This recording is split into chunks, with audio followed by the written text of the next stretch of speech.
A quick note before we get into the episode. Oversharing is a podcast for entertainment purposes only. It is not a medical podcast and does not constitute medical or psychological advice. Always seek the advice of your physician or mental health professional. Hello and welcome back to Oversharing. I'm Jordana Abraham. And I am Dr. Naomi Bernstein. So nice to be with you here in studio. Again, our second in studio episode. Yeah, this is our last one. I'm feeling a little sad. You could come back. Yeah. You're always welcome. I should come back. We're going to be back in November. Maybe we could squeeze one in. Oh, yeah. That would be fun. Yeah. So I'm feeling like just the gratitude of being in space with you. Same. And how are you enjoying? You've kind of gotten a little bit of a child-free, mom's week out in the city, right? Alone time for sure. When we finished, the first day that we got here, I got back to the hotel.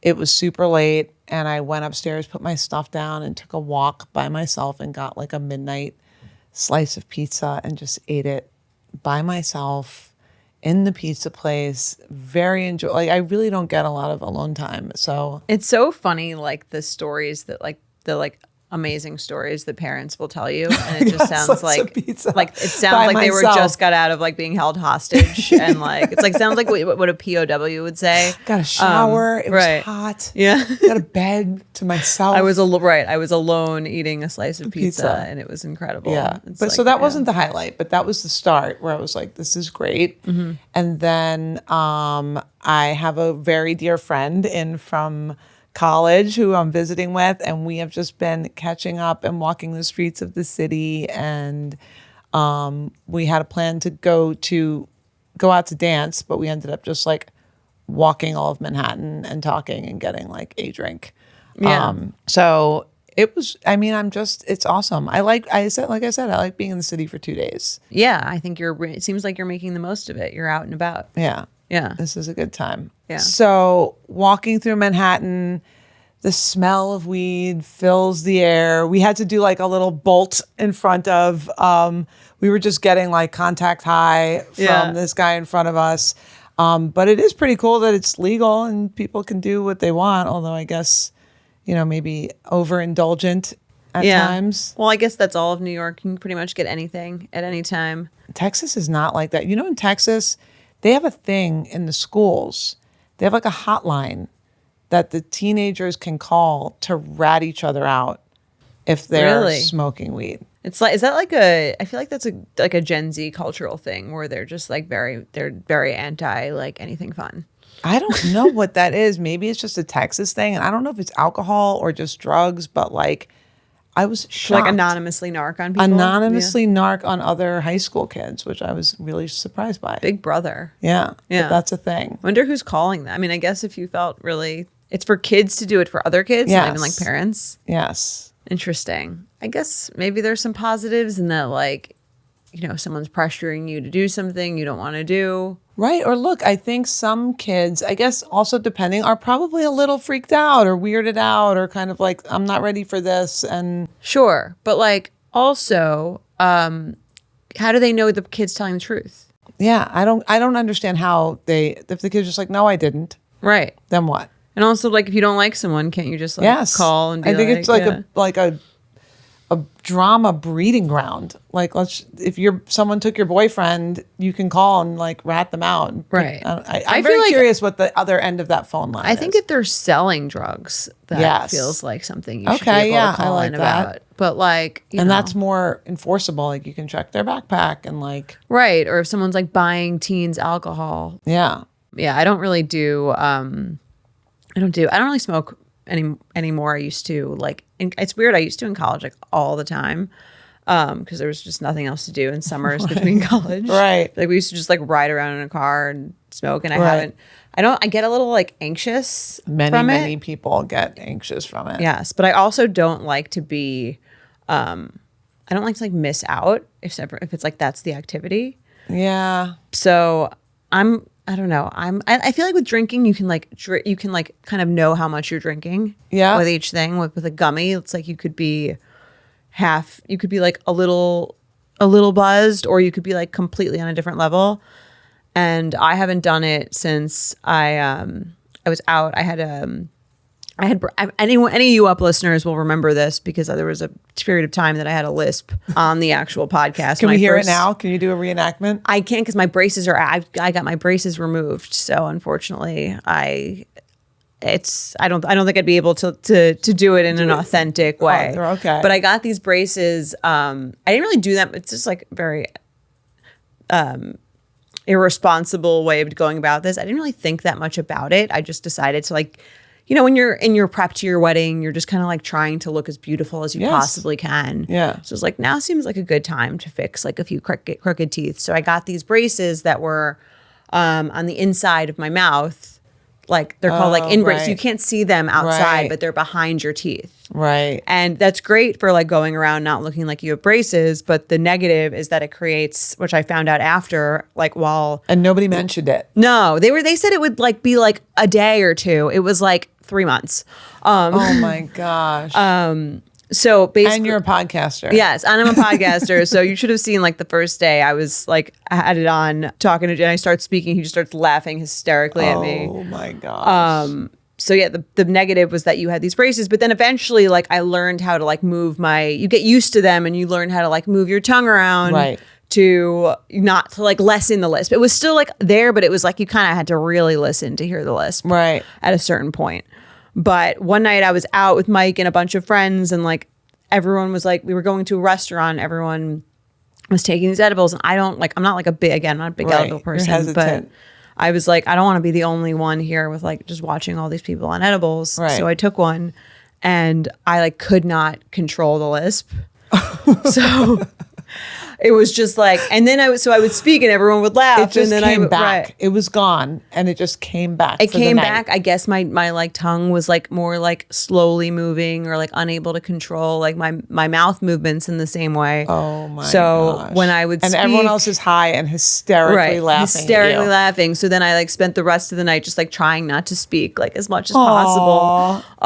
Because it was so embarrassing. And is that was there the last any time. video?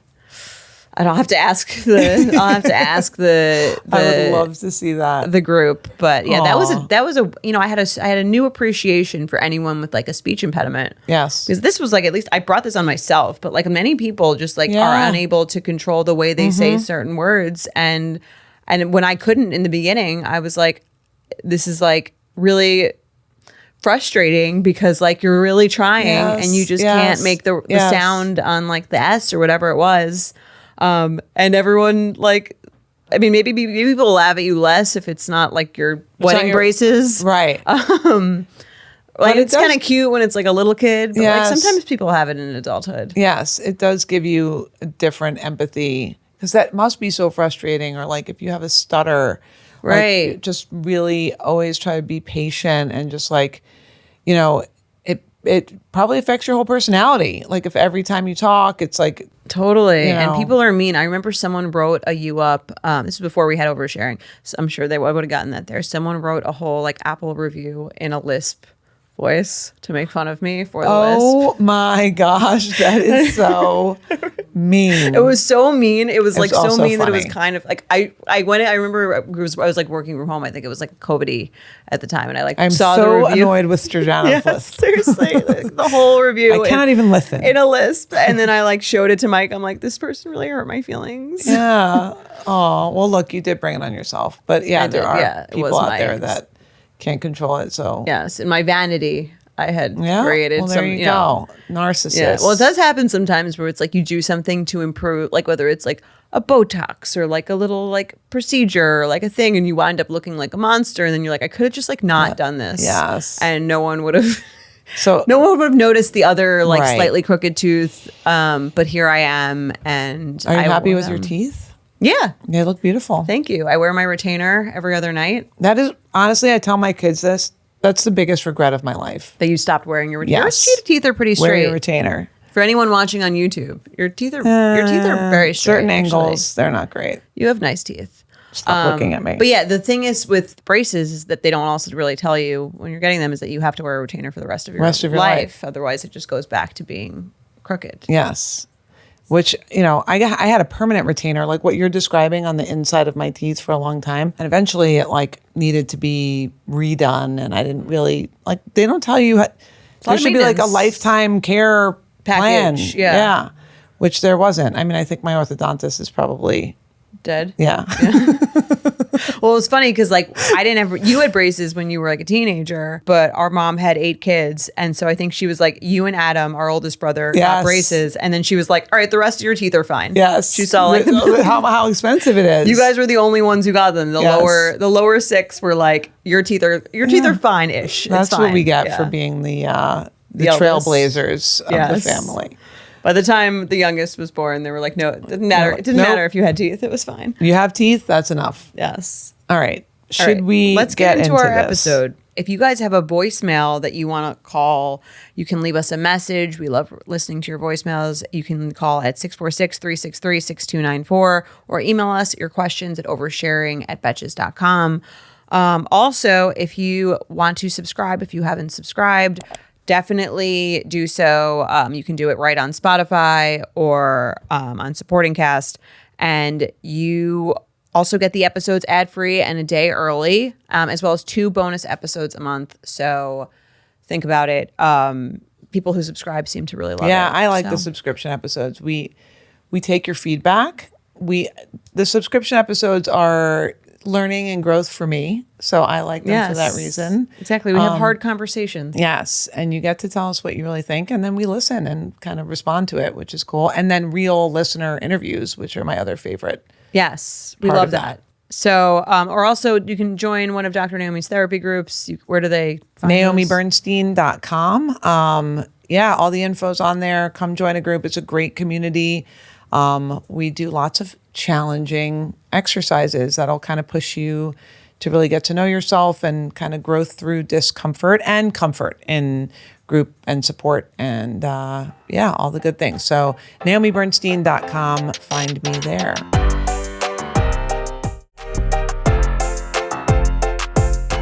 All right, I'm going to read our first email. It's a craft my text. Always love those. Send those in. She didn't send we do prefer when you send in a draft that we can edit, but even your just like stream of consciousness of what you would, what you're thinking of saying. She did write that. She did write what she really wanted to say, which I'm glad she didn't say. Okay, I'm going to read the email. Hello to my favorite sister duo. I could use some help crafting a text to my mom and sister. My dog just passed away and I'm 6 months postpartum, so I'm having a hard time sorting through emotion and logic. I was texting my sister about going to my dad's mom's funeral, text attached. The funeral is this coming Monday in Wisconsin, where I'm from, so both me and my sister would have to travel to go. I asked if she was going, and she said she thinks she should to support my dad, but has another trip to Wisconsin planned to see my mom the following weekend. I asked if she would combine the visits, and she said no, because her trip to Wisconsin includes a whole family gathering with my cousins, step-siblings, her, and her boyfriend. I instantly had a huge rush of emotions wash over me, knowing I wasn't invited or even told about the event until now. I instantly replied saying thanks for the invite and basically got a pity invite in return. My sister also said she asked multiple times if I would go to Wisconsin this summer, and I said no. This is not fully true. In April, she asked me hypothetically if I'd go to Wisconsin over the summer one time, and I said probably not, but it depends. I explained all of the other trips I needed to do, but had nothing planned. In fact, after making that statement one time, she asked if I'd go to Hawaii for her birthday in September. I instantly said yes with dates I could make work. A few facts to consider. 1, I am 6 months postpartum and am eager for my baby to meet her family. I was definitely dealing with some postpartum anxiety around leaving the house and traveling, but have significantly improved. 2, everyone going lives in the same state besides my sister and her boyfriend, so I would imagine my sister planned her trip and my mom set up the gathering, but they still could have invited me. 3, my mom notoriously gossips about my stepsister and talks about how she has to strategically plan trips so my stepsister can't go. Maybe she also does this about me. I feel like I'm my stepsister in this scenario and they've conspired to exclude me. My mind has been spiraling ever since, and I'm flip-flopping between rage texting my mom and sister about how mean they are and just ghosting them from my life for the next year. It's intense. I could really use some help crafting a text to them that doesn't include me telling them that they are toxic AF, even though that's all I want to say. P.S. To avoid confusion about my lack of sadness for my dad's mom passing, she was a truly evil woman who excommunicated most of her family almost 20 years ago. So also, I guess my situation with my mom and sister could be worse. Haha. Thanks so much for reading. A grief-stricken batch. All right, so we're going to read these. And why don't you be the sister and I'll be the person who wrote in? All right. Is there any way you'd come? My predicament is that blank has had a fishing trip planned for 4 months now, and it's this weekend. I'm supposed to be flying into MKE the following week to hang with Mom. Would you see Mom if you go this weekend? Probably not. We had a whole trip planned with blank, and the blanks are driving down and everything. The blanks and the blanks too. Thanks for the invite. You guys sure know how to make me feel part of the family. We asked you multiple times if you would come to MKE this summer, and you said no. You said you already had trips with blank planned, and it's too much. There was nothing planned. If the whole family is having a reunion, it would be nice to be invited. If you want to come, there's room for you there. And blank and blank. Okay. Mom would be very excited to have you. What are your thoughts on the funeral? I don't think any of the blank cousins are coming. Okay. No response after that. No response. So there's no response after that. She's clearly very angry. It's funny how the sister just tried to like change the subject. Right. And like move on. And that was clearly not the page that she was on. Yes, she was not on the moving on page. Right. There is some self-awareness where she's like, I'm not sure what's grief. And she says her dog died and she's postpartum. So she's not sure what's emotion and what's logic. Right. Which I think often happens when we take things very personally, which from all her context does not seem that personal. Yeah, I agree. I think she we talked about this, I think, in the last episode. She got that flood of emotion of like, I'm being excluded. Everyone's getting together. Nobody told me about this. We've talked like that primal feeling like you're being left out of the tribe, especially when it's family, I think can be really hard. So I think instantaneously she got that trigger and then was like, okay, whose fault is it? It's your fault for not inviting me. When really there are a couple of pieces of evidence that like, A, you were invited. Right. You said no. And then said yes to something else immediately after. Which makes it feel like you really didn't want to go. Right. Because you probably could have chosen this instead of Hawaii if you really wanted everyone to meet the baby and all the things. And I do think it's a little bit annoying to the idea that like, well, I just said no once. Like the idea that people need to go out of their way to like to ask you multiple times. Like even here she was like, of course you're invited. Right. Like just Mom come. would be excited. And so I think the other piece is like a little, this is actually, we talked about this the other day too, when people like talk crap about somebody, then there's a fear that they're doing the same thing to you. So I think the fact that they talk about the stepsister behind her back and now she's like paranoid that that's what they're doing with her. And I just don't, I'm not getting that vibe from this text. No. I mean, if that's the case, there's no evidence of that. Yeah. No evidence of that. Mom would love to have you. But look, she was hurt. So I think she needs to address that. The text that I have crafted is just a vulnerable, like, I mean, hurt, I think but but it doesn't mean that you're like an evil person because I'm hurt. Totally. I think that's the thing that gets lost in a lot of people. Like you can be upset about something without it being someone's fault. Yes. I just said that to Lila, my oldest daughter, the other day, because I think that's kind of a thing that happens and it's just like wired into you. Like I feel bad. I need to find a solution in the outside world. Someone to blame, right? And the easiest solution is like, it's you. So if I can get rid of that problem or like get rid of the person or address the person, then somehow I'm gonna or project it onto someone. It can make you feel like validated in that feeling when there's and that's sort of just like an annoying feeling that's no one's really going to validate because it's not that big of a deal. I've had this, I get to shed my shame on a moment like this. I think I remember when I first started dating Mike, one of my very good friends had planned her wedding on a date that Mike had another wedding, like one of his really good friends' wedding. And I like really wanted him to go to this wedding. I had like a wedding date. And I was like excited to go with him. And then I was like, well, how could she like plan this like date and not even run it by me or like say anything to me? And it's like the idea that she would plan her wedding date around change it because Mike's friend. My new boyfriend has like has another friend getting married that day. And I remember like being pissed off at her and like kind of being like a little cold and bitchy to her. And could feel that feeling of like, this isn't annoying. It's okay to be like annoyed by that situation. It's like a little annoying, but it's like clearly no one's fault. Yes. And I think you do, when you're irritated about something, you do have a a sense of it'll make you feel a little bit more justified in this slightly irrational irritation by being like, and you didn't tell me, you didn't what date you were going to get married. Right. Yes. You didn't get this date approved by me, or Yes. you didn't, in this case, ask me again. Yes. Right. Bad things happen, and it can be things like this that are interpersonal, or it can be like, we're late to the airport, and like you want to be like, well, you should have called the Uber, or like we should have this. Right. It's like sometimes it's just traffic and you didn't expect it and you're late and it's nobody's fault, or like it rains and you don't have an umbrella and it's like, well, why didn't you? And we should have. And the best thing you can do is be like, sometimes annoying things happen and it's nobody's fault. And I think this is an example of that. But I do think it's letting her know,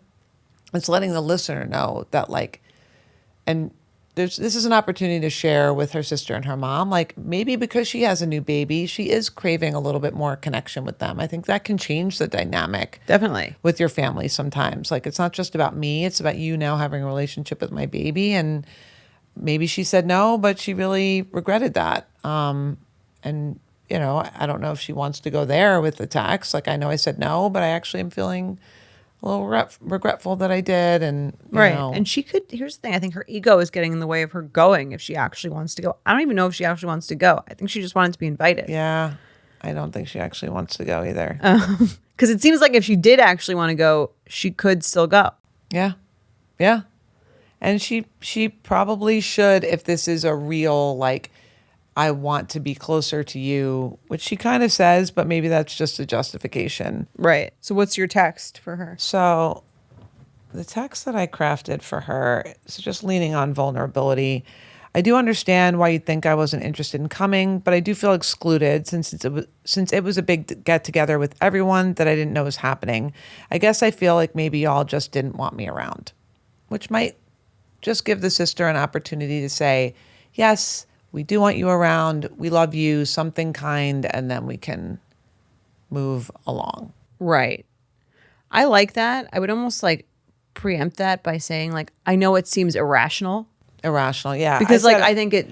I understand why you'd think I wasn't interested in coming. But right, if she used the word irrational, it might like validate her, because she's probably thinking like, what is happening? And I'm trying to say to you also, like, we'd be excited. Please come. Like after a while, she was hiding the trip from her. Right. She literally just like told her about her plans and then and to a trip she'd already invited her to. Yes. So I said option one is no text because I think this is a listener issue. So that's one way to go about it. But if she's actually feeling like this conspiracy paranoia about like being left out of things, then I think she could say, I'm sorry if it feels like I'm overreacting. I'm just in a really sensitive place. Mm-hmm. And I'm taking this trip to mom's personally. For some reason, I'm feeling really excluded. And like mom is conspiring to not invite me like she would the stepsister because, right. You know, I've heard her talk about that. And it's like somehow in the back of my head. Yes. I like the phrasing of that. For some reason, I feel, which kind of gives that opening of like, it's me. Right. It's not like something you really did. Right. Yeah, this might not be the answer she was expecting to get. She might have been expecting to get like I can't believe they didn't invite you. That's so rude. I mean, the idea that like she wants to either, what was her two options that she wanted to do? She Tell said them that they're toxic or ghost them from her life for the next year. Like that does seem a little excessive. Losing a pet is hard. There's postpartum. I just like the idea a pet. of like, just think about how you would explain to someone why you haven't spoken to your mom and your sister for a year. Because they only invited me once. Right, to a gathering that they were having. And then when I asked them about it, they said, of course, come. Right. That is a good exercise to be like, how could I explain this to right. somebody? If I told the story to someone else, would it sound logical? Yeah. Well, I use that argument a lot. It's like, okay, if 10 people heard this story, like, what would they think? Right. Would they be outraged? Yeah. So seemingly not. But thanks for writing in. Yes, Sometimes it's hard to get out of your own head. Yes. And she's aware, and she gave us all the facts for a reason, because I think if she could have written this very differently and painted a very different picture, because with just the text message, we don't know that she actually did get invited. And, you know, all the other little bits and pieces around, like, that she just said no, the Hawaii trip that she said yes to. So like she's giving us the information, I think, because she realizes that, there's a little overreaction going on. She said yes to the Hawaii trip immediately. That would be my indication that there's a trip she's interested in and a trip that she's not interested in at all.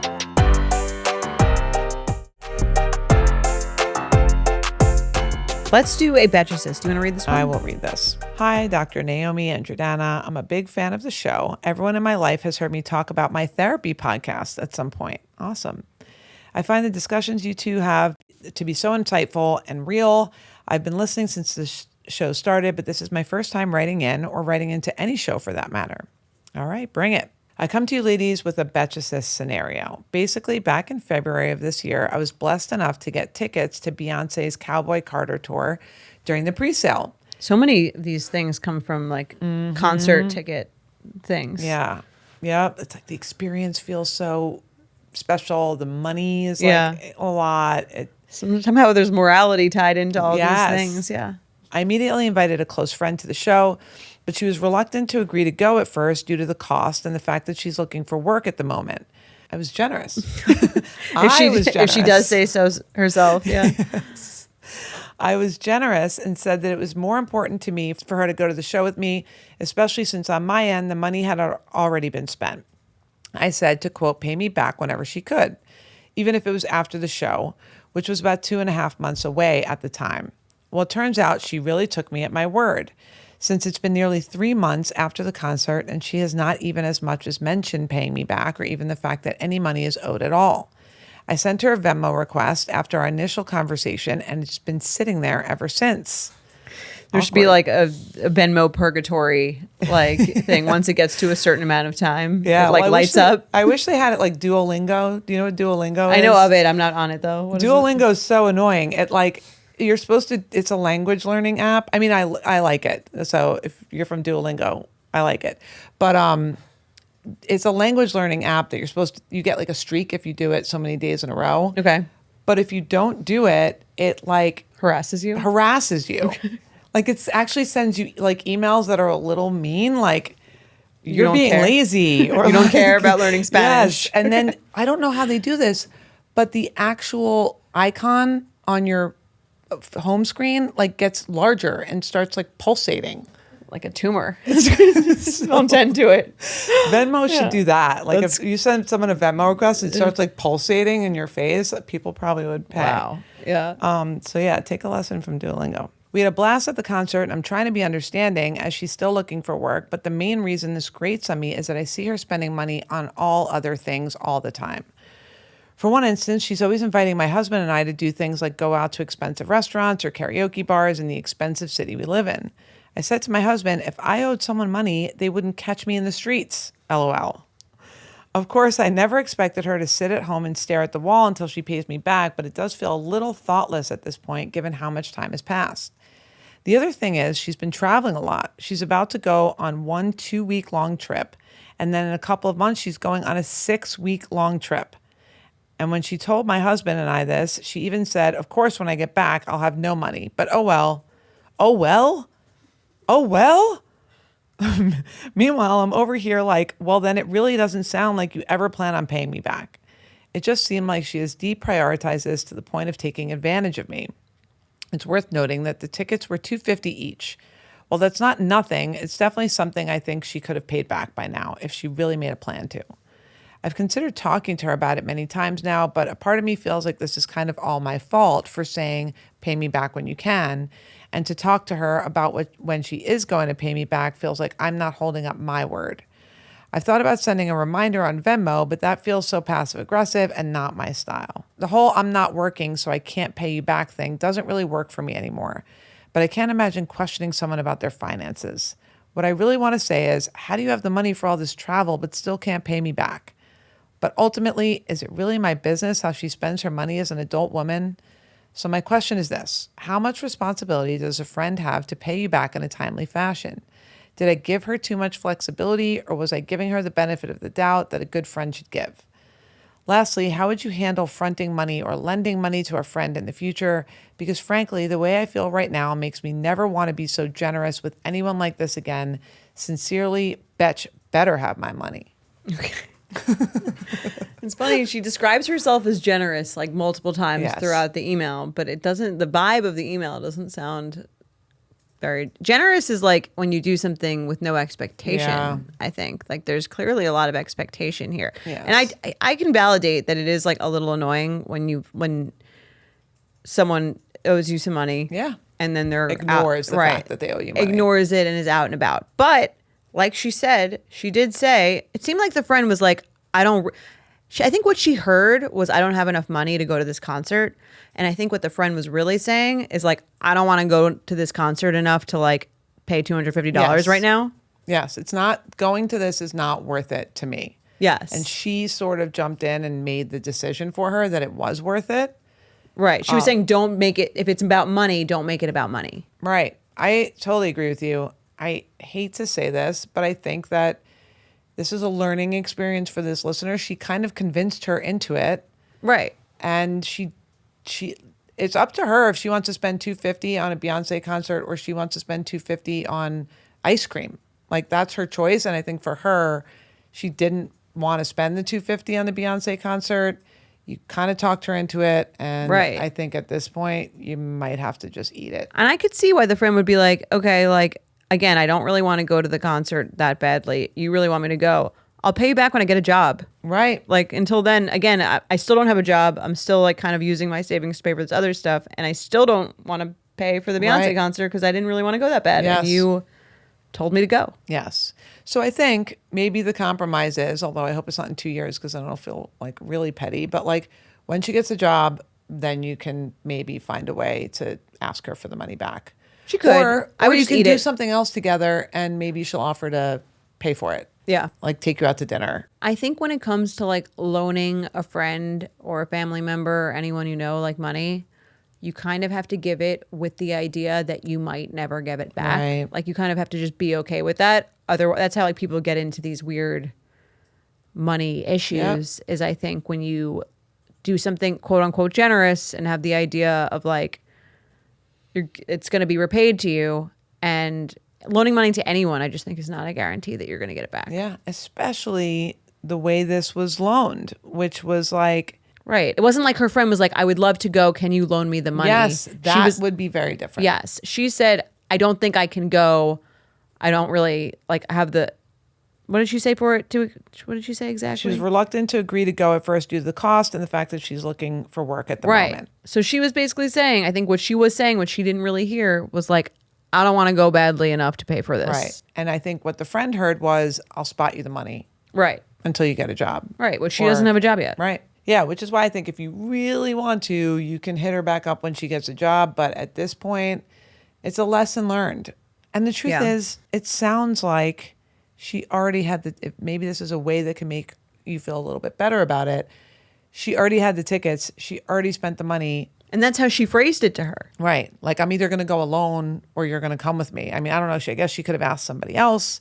Right. But she could have asked somebody else when she was like, I don't really want to pay for that. I agree. I think she kind of coaxed her into it, and that was the problem. Like, there's a big difference between, I would love to go, could you just lay it out for me, please?